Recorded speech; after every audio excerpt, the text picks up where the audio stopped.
It's been a week since I looked in on Eat My Shorts, so I'm just going to go down, take a look at that apple feeding zone, see whether or not the worms have finally finished off their Halloween apple. It's November 12th, guys. Time to move on. I've got worms in the apple, there's no doubt. So my thinking is, instead of feeding again, I will just break this apple apart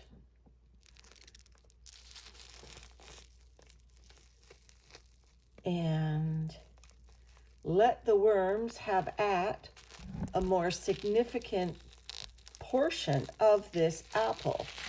Look at all that untouched apple juice.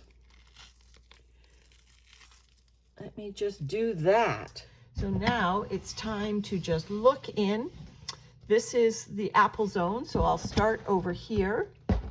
It's time to just look in and see how they're doing. Beautiful vermicompost. Sorry for the arm cutting across the camera there. Beautiful vermicompost. Worms in all corners. That means they're looking for food. Cocoons, which is also a good sign. And nice active worms. This bin is also now one of my, standard indoor bins that I can count on. And I'll tell you, having a bin that is running reliably gives me a peace of mind to do more outlandish experiments, perhaps.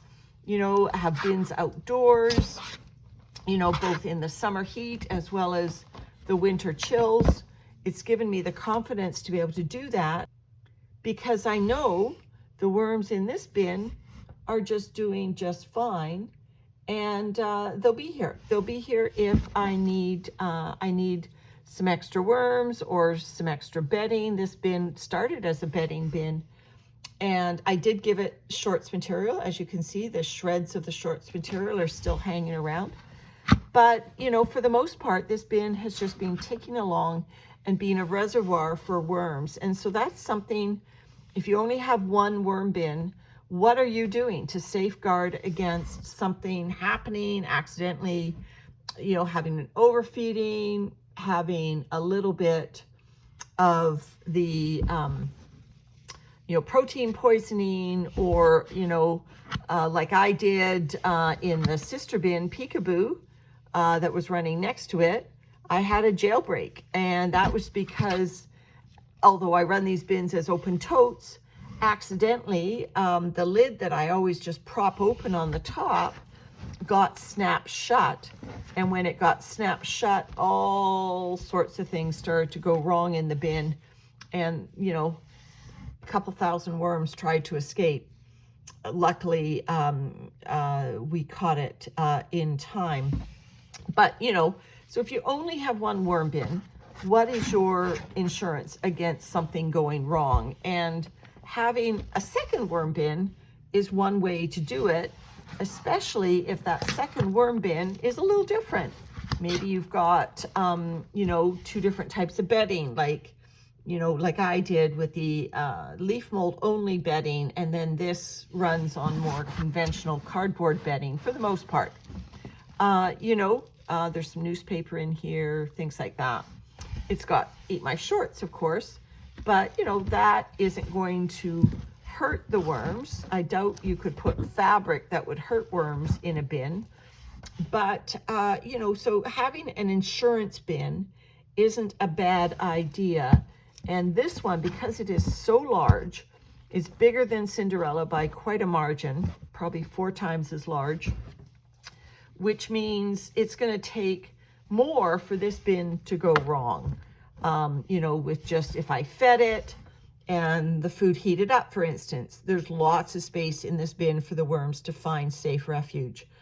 If, I fed it and it went anaerobic in that feeding zone, again, lots of places that the worms go to take cover. The only problem I had with a bin this size was when the lid got accidentally snapped shut.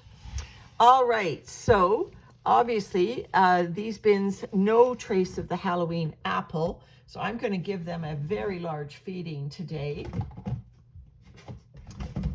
I'm going to give them the remainder of my container here of food scraps. I can see all sorts of, there's an onion peel, there's a top off, some kind of a fruit, not sure what that is. And then in it goes,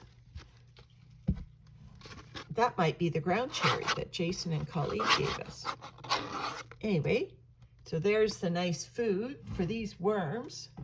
And it's a lovely moist feeding as well. The eggshell is already built into that. And give it lots of this regular cardboard bedding on top. This bin is just slowly building up numbers, building up bedding. I'm just doing a great job, Eat My Shorts. Probably should have buried the cotton under the vermicompost, but I'll just put some of this damper vermicompost on top of the feeding zone.